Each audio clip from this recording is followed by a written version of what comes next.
سورۃ الشعراء کی آیت نمبر 105 ہے۔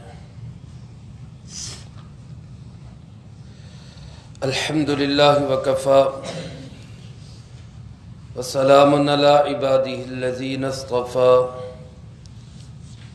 خصوصا علی سید الرسل وخاتم الانبیاء وعلی آلہ واصحابہ الاتقیاء اما بعد فاعوذ باللہ من الشیطان الرجیم بسم اللہ الرحمن الرحیم كذبت قوم نوح المرسلين إذ قال لهم أخوهم نوح ألا تتقون إني لكم رسول أمين فاتقوا الله وأطيعون وما أسألكم عليه من أجر إن أجري إلا على رب العالمين فاتقوا الله وأطيعون قالوا أنؤمن لك واتبعك الأرذلون قال وما علمي بما كانوا يعملون إن حسابهم إلا على ربي لو تشعرون وما أنا بطارد المؤمنين إن أنا إلا نذير مبين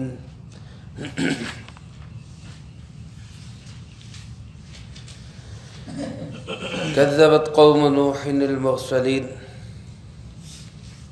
جھٹلا دیا نوح علیہ السلام کی قوم نے رسولوں کو۔ اذ قال لهم اخوهم نوح،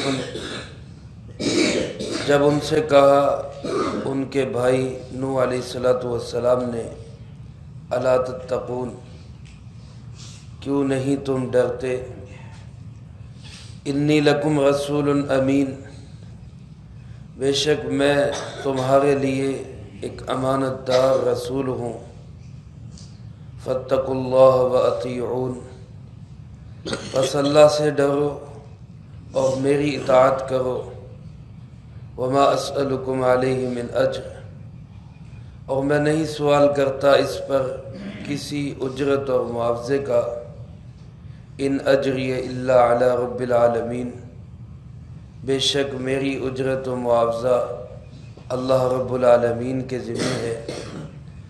فاتقوا اللہ واطیعون، بس تم اللہ ہی سے ڈرو اور میری بات مانو۔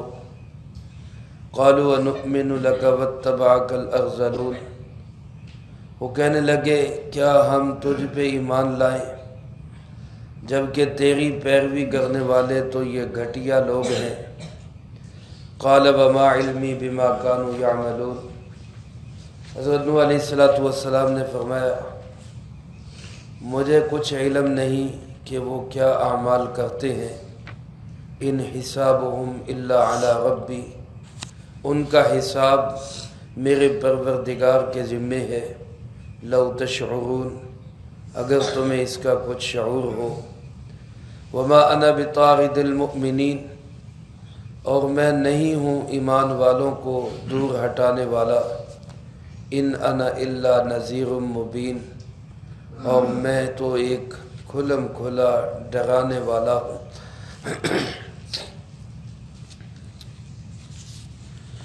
سورۃ الشعراء کے اس چھٹے رکوع میں اللہ رب العالمین نے ایک اور عظیم الشان نبی، جلیل القدر نبی، عظمت اور شان والے نبی حضرت سیدنا نوح علی نبینا وعلیہ السلام کا تذکرہ فرمایا ہے۔ حضرت نوح علیہ السلام کو انبیاء علیہ السلام میں کچھ خصوصیات بھی حاصل ہیں، ان میں سے ایک تو یہ کہ اللہ کے نبیوں میں سب سے طویل ترین عمر اور عرصہ تبلیغ حضرت سیدنا نوح علیہ السلام کا ہے۔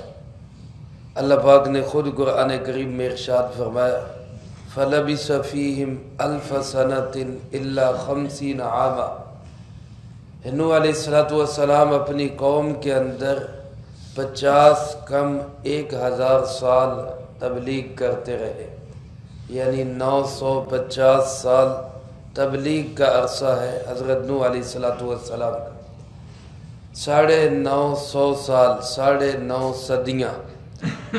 ہم تھوڑا سا عرصہ دین کی محنت کرتے ہیں تو کہتے ہیں یار کوئی اثر نہیں ہو رہا، چلو دفع کرو، بس مایوس ہو جاتے ہیں، تھک جاتے ہیں۔ اللہ کے نبی کا حوصلہ دیکھیں کہ 9.5 صدیاں تبلیغ کی، 2 3 نسلیں بدل گئی، لیکن اللہ کا نبی مسلسل اپنی محنت میں لگا ہوا ہے۔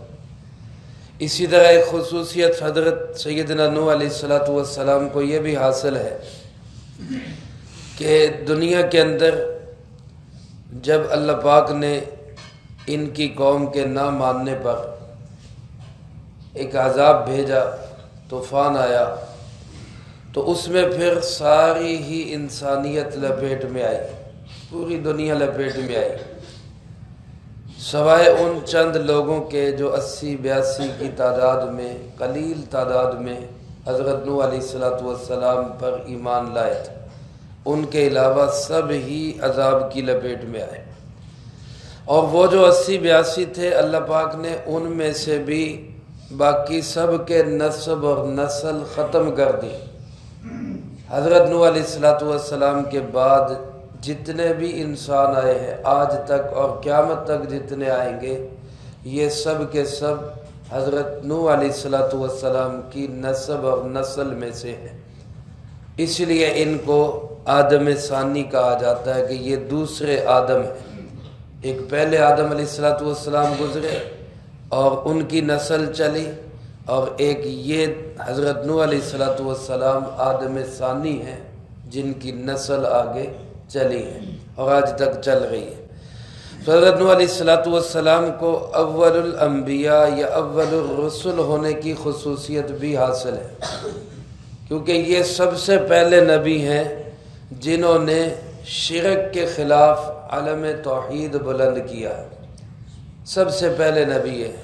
اس سے پہلے جتنے بھی انبیاء علیہ السلام تشریف لائے، حضرت آدم علیہ السلام ہو، حضرت شیس علیہ السلام ہو، حضرت ادریس علیہ السلام ہو، وہ سب کے سب امور دنیا سر انجام دینے کے طریقے تو سکھاتے تھے کہ دنیا میں رہنا کیسے ہے، کاروبار کیسے کرنا ہے، معاشی نظام کیسے چلانا ہے، لیکن دنیا کے اندر شرک تھا ہی نہیں، اس لیے توحید کی تبلیغ کی بھی ضرورت نہیں تھی، سارے ہی توحید والے تھے۔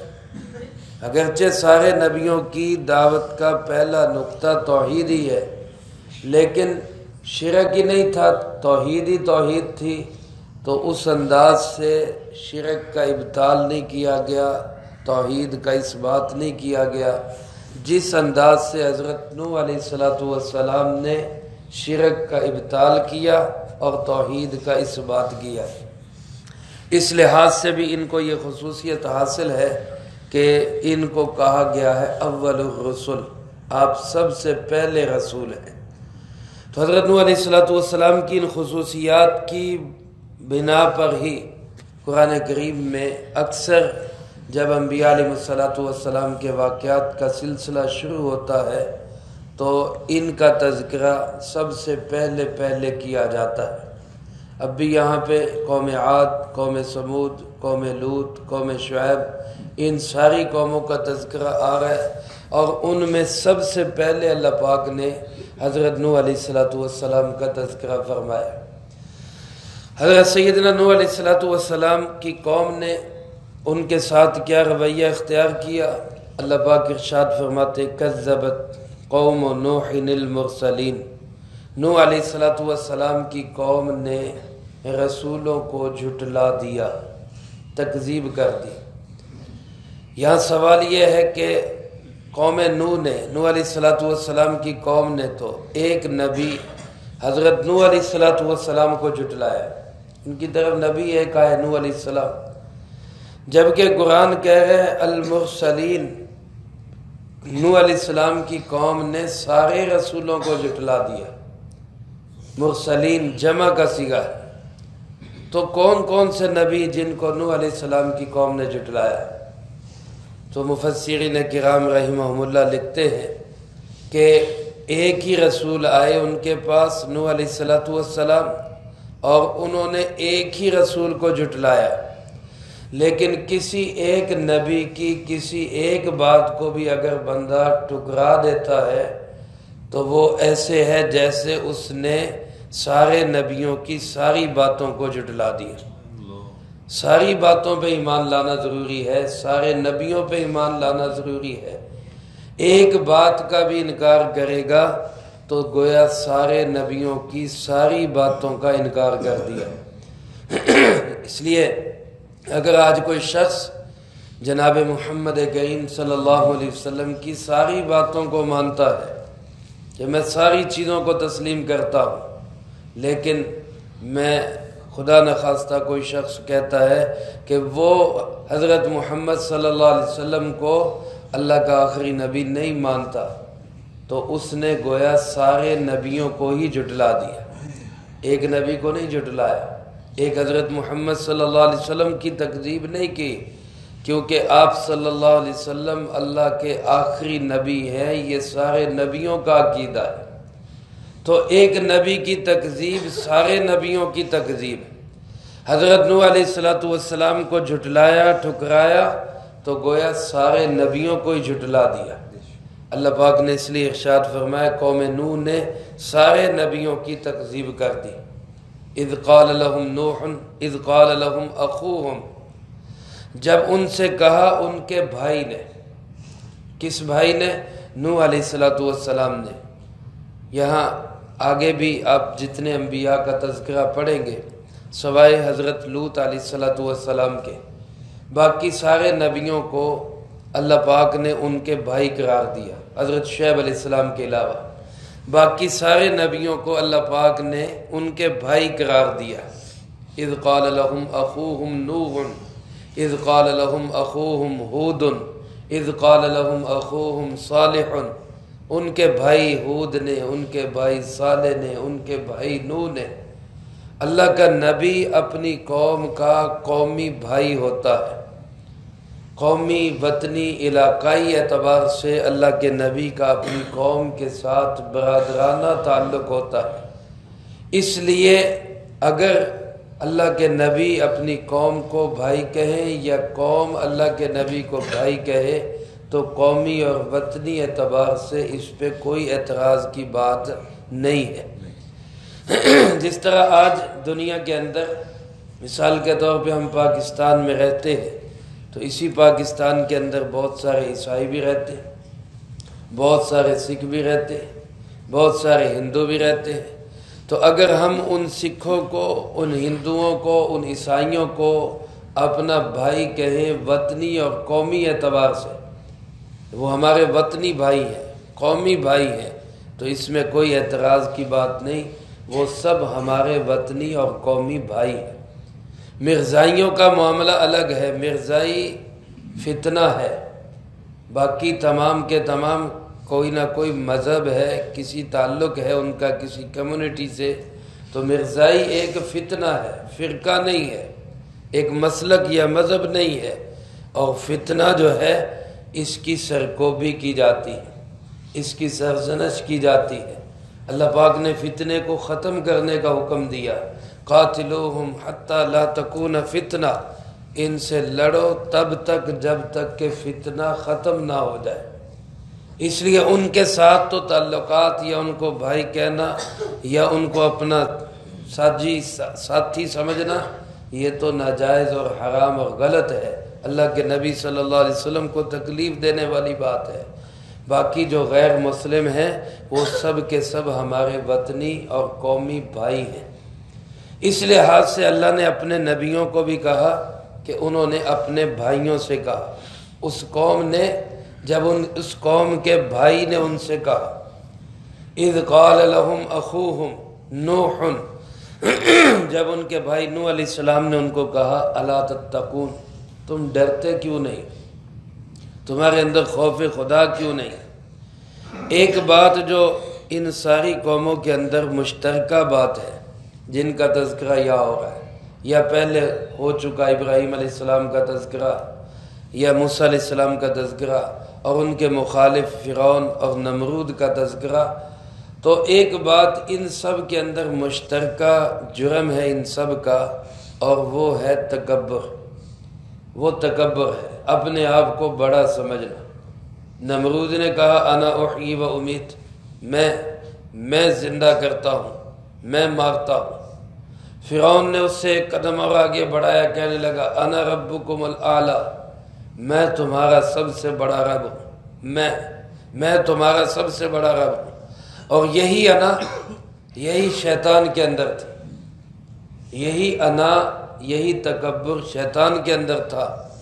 جب اللہ پاک نے اس کو کہا آدم علیہ السلام کو سجدہ کرو، تو اس نے کیا کہا؟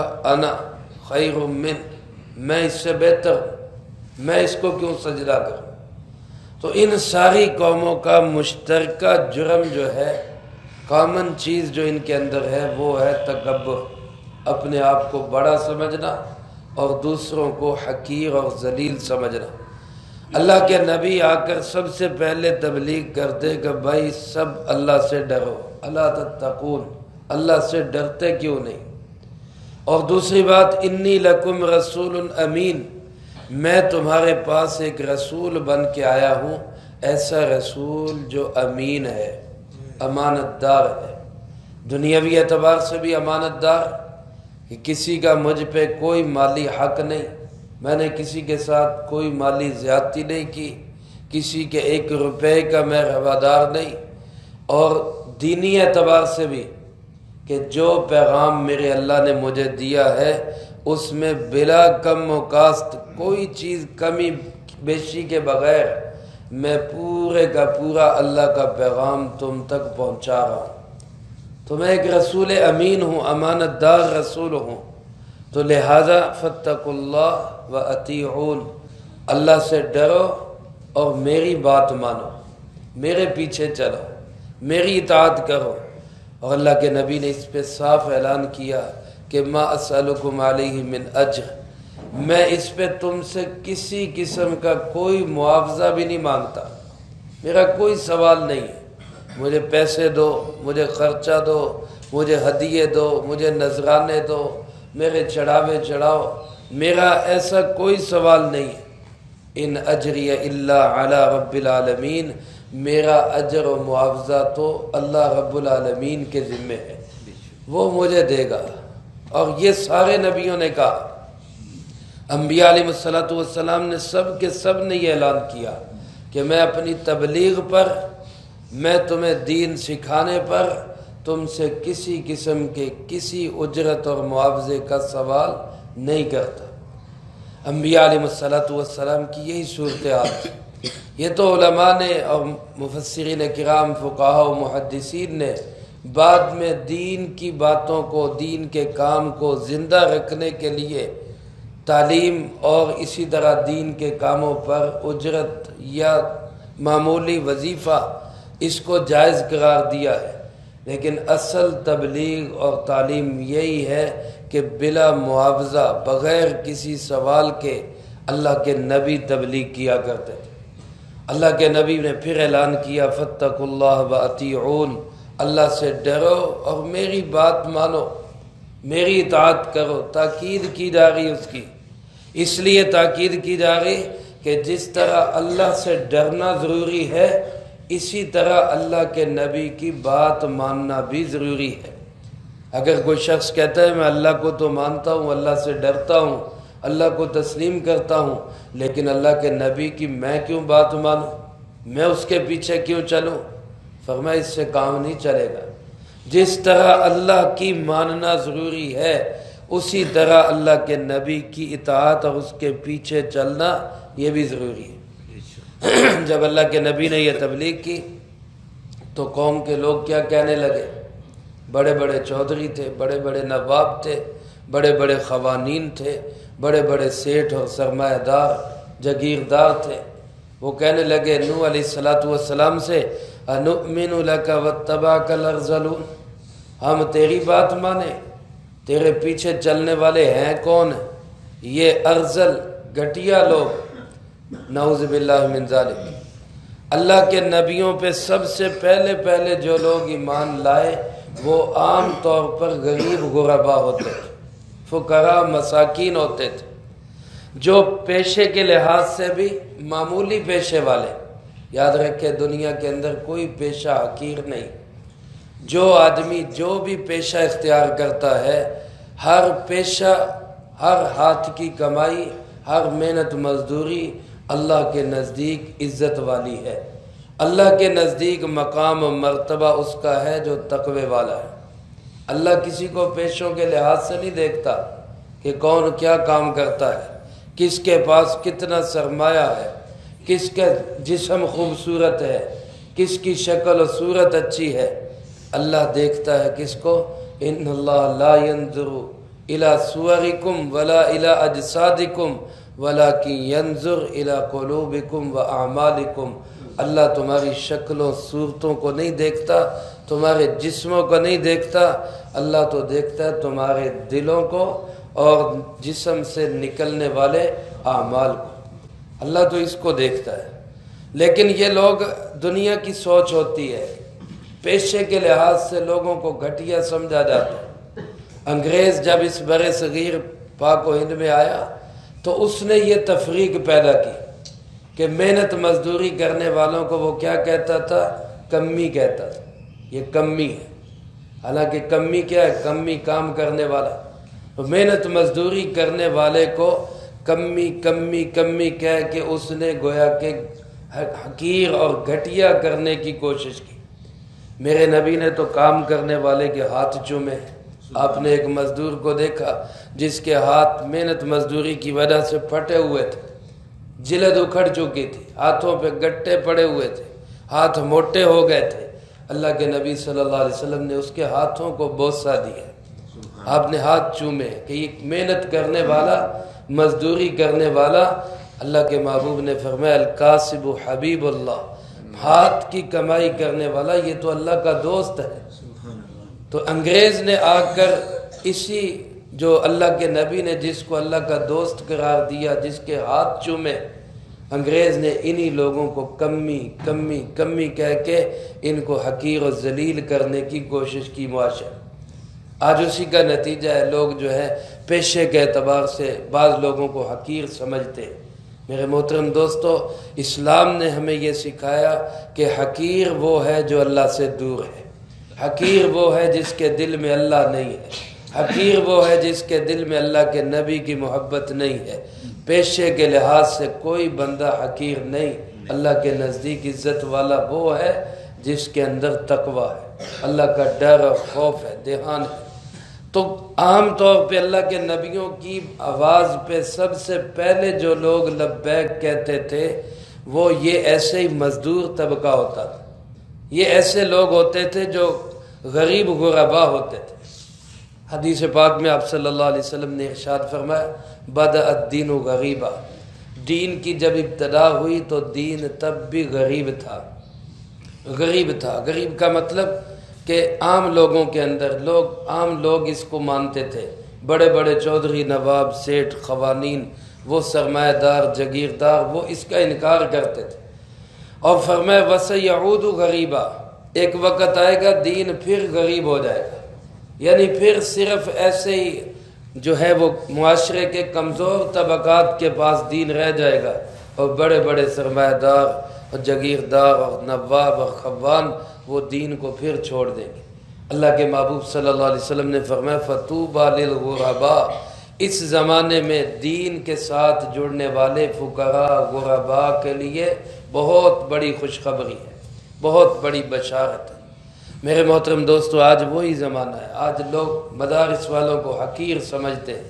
علماء، مساجد کے امام، مؤذنین، ان کو حقیر سمجھا جاتا ہے. اور اسی طرح جو بھی شخص دین کا کام کرتا ہے، اپنی حق حلال کمائی کرتا ہے اور ساتھ نماز پڑھتا ہے، مسجد سے تعلق ہے، دین سے تعلق ہے، اس کو لوگ کوئی اہمیت دینے کے لیے تیار نہیں ہوتے. آج عزت کی جاتی پیسے کے بل بوتے پہ، بڑی گاڑی کے بل بوتے پہ، بڑے عہدے کے بل بوتے پہ. تو اللہ کے نبی سے کہنے لگے تیرے پیچھے چلے، جبکہ تیرا ساتھ دینے والے تو یہ گھٹیا لوگ ہیں، ارذلون، یہ حقیر لوگ ہیں. اللہ کے نبی نے کیا فرمایا؟ کیا خوبصورت جواب دیا. حضرت نوح علیہ السلام نے فرمایا وما علمی بما کانوا یعملون، مجھے کیا لگے کہ وہ کیا کرتے ہیں، مجھے اس سے کیا لگے کہ وہ کیا کرتے ہیں۔ وہ کوئی بڑھئی ہے، کوئی ترخان ہے، کوئی موچی ہے، کوئی مزدوری کرتا ہے، کوئی کام کرتا ہے، مجھے اس سے کیا لگے، میرا اس سے کیا لینا دینا۔ ما علمی بما کانوا یعملون، میں نہیں جانتا وہ کیا اعمال کرتے ہیں، وہ گھٹیا ہیں وہ بڑھیا ہیں، اس کا فیصلہ میں نے نہیں کرنا، اس کا فیصلہ کس نے کرنا ہے؟ اللہ نے کرنا ہے۔ کون حقیر ہے، کون عزیز ہے، کون رذیل ہے، کون عزت والا ہے، یہ فیصلہ نہ میں کر سکتا ہوں نہ تم کر سکتے ہو۔ یہ فیصلہ کون کرے گا؟ یہ فیصلہ تو اللہ کرے گا۔ وما علمی بما کانوا یعملون، مجھے کچھ معلوم نہیں وہ کیا عمل کرتے، ان کا اندر کیا ہے، ان کے دل میں کیا ہے، وہ حقیر ہیں یا وہ عزیز ہیں۔ ان حسابهم الا علی ربی لو تشعرون، ان کا حساب کتاب سب کس کے ذمے ہے؟ وہ میرے رب کے ذمے ہے۔ اگر تمہیں کچھ تھوڑی سی عقل اور شعور ہے تو اس کو چھوڑو، اس چیز کو نہ دیکھو کس کا کیا پیشہ ہے، اس چیز کو نہ دیکھو کس کا کیا پیشہ ہے، کیا خاندان ہے۔ یہ خاندان اور پیشے اللہ نے صرف تعارف کے لیے بنائے ہیں، ان کے علاوہ ان کی کوئی حقیقت نہیں۔ ان اکرمکم عند اللہ اتقاکم، اللہ کے نزدیک عزت والا وہ ہے جو تقوی والا ہے۔ باقی اگر تمہارا یہ خیال ہے کہ ان کو پاس سے اٹھا دوں تو پھر تم میرے ساتھ بیٹھو گے، ان کو ہٹا دوں تو پھر تم میرا ساتھ دو گے، تو اللہ کے نبی نے صاف اعلان کر دیا ما انا بطارد المؤمنین، میں ان ایمان والوں کو دور ہٹانے والا نہیں ہوں، میں ان کو اپنے پاس سے اٹھانے والا نہیں ہوں۔ یہ میرے اوپر ایمان لانے والے ہیں، میں ان کو کیسے پاس سے ہٹا دوں؟ میرے محترم دوستو، یہ عزت ہے جو اللہ نے اسلام میں اور دین میں رکھی۔ حضرت عمر رضی اللہ تعالیٰ عنہ بیٹھے ہوئے تھے، آپ کے ارد گرد ابو سفیان، اکرمہ رضی اللہ تعالیٰ جو بعد میں مسلمان ہوئے، پہلے نبی پاک صلی اللہ علیہ وسلم کی مخالفت کرتے رہے، غریب غربا بلال، خباب، عبداللہ ابن مسعود جیسے صحابہ یہ ساتھ دیتے رہے، اور یہ جو بڑے بڑے چودھری تھے، نواب تھے، وڈیرے تھے، سائیں تھے، یہ جناب محمد کریم صلی اللہ علیہ وسلم کی مخالفت کرتے رہے، یہ بعد میں مسلمان ہوئے۔ تو حضرت عمر کے دربار میں، حضرت عمر امیر المومنین تھے، آپ کے پاس یہ سب بیٹھے ہوئے، ابو سفیان، اکرمہ، یہ وہ سب آپ کے ارد گرد بیٹھے ہوئے۔ اتنے میں باہر سے بلال آئے، حضرت عمر رضی اللہ تعالیٰ عنہ کی نظر پڑی، بلال آیا اور آگے آگے تو یہ سردار بیٹھے، تو حضرت عمر رضی اللہ تعالیٰ عنہ نے نظر پڑتے ہی فرمایا جا سیدنا، ہمارے سردار آ گئے، ہمارے سردار آ گئے۔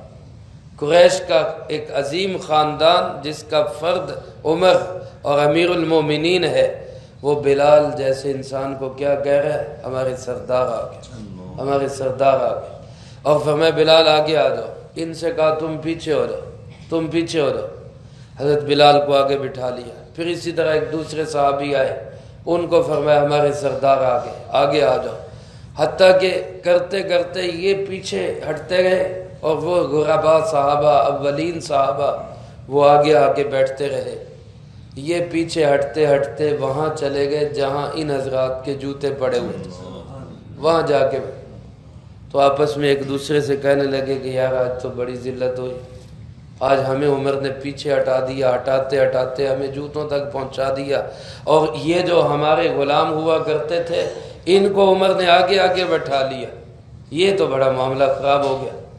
وہ دوسرا کہنے لگا شکر کرو یہ دنیا کی مجلس ہے، اگر کل کو اللہ نے بھی یہی فیصلہ کیا کہ وہاں بیٹھو جا کے جہاں ان کے جوتے ہیں، پھر کیا بنے گا؟ تو آؤ عمر سے پوچھتے ہیں کوئی ایسا عمل ہمیں بتائے کہ ہم ان سے آگے تو نہیں جا سکتے، ان کے برابر ہی آ جائیں، آگے تو اب ان سے نہیں نکل سکتے ہم، چلو ان کے برابر ہی کھڑے ہو جائیں۔ تو بعد میں حضرت عمر سے ملے کہ عمر ہمیں کوئی ایسا عمل بتلاؤ کہ ہم بھی ان کے برابر ہی چلو بیٹھ سکیں، آگے تو ہم ان سے نہیں بڑھ سکتے۔ حضرت عمر رضی اللہ تعالیٰ عنہ نے فرمایا کہ نہیں، ایسا کوئی عمل نہیں، وقت گزر چکا، اب ایسا کوئی عمل نہیں کہ تم ان کے برابر آ سکو۔ ہاں ایک صورت ہو سکتی ہے، رب کی رحمت سے امید کی جا سکتی ہے، وہاں سرحدات پہ جہاد ہو رہا ہے، وہاں چلے جاؤ، زندگی وہیں کھپا دو، وہیں شہید ہو جاؤ، واپس نہ آؤ، تو رب کی رحمت سے امید ہے کہ قیامت کے دن وہ تمہیں ان کے ساتھ کھڑا کر دے گا۔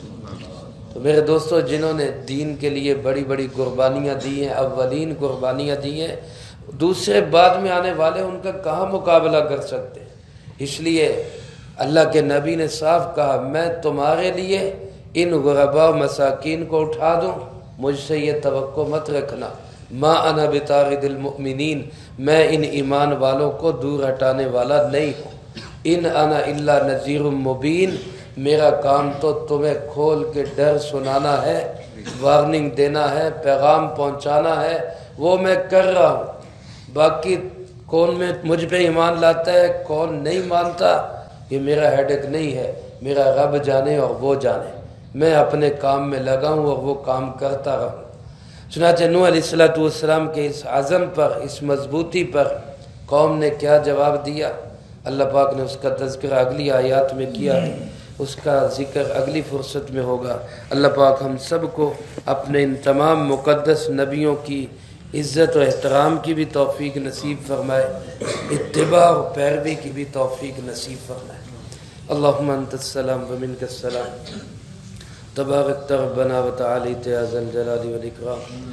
اللہم انا علی ذکرک و شکرک و حسن عبادتک، اللہم احسن عاقبتنا فی الامور کلہا واجرنا من خزی الدنیا وعذاب الآخرہ، اللہم باقیتا کباقیت الولید، اللہم استر عوراتنا وآمن روعاتنا، اللہم انا نجعلک فی نحورہم ونعوذ بک من شرورہم، اللہم اکفنا بحلالک عن حرامک واغننا بفضلک عمن سواک، اللہم اکفنا کل مہم من حیث شئت ومن این شئت، رب اغفر وارحم وانت خیر الراحمین، رب اغفر وارحم وانت خیر الراحمین، رب اغفر وارحم وانت خیر الراحمین۔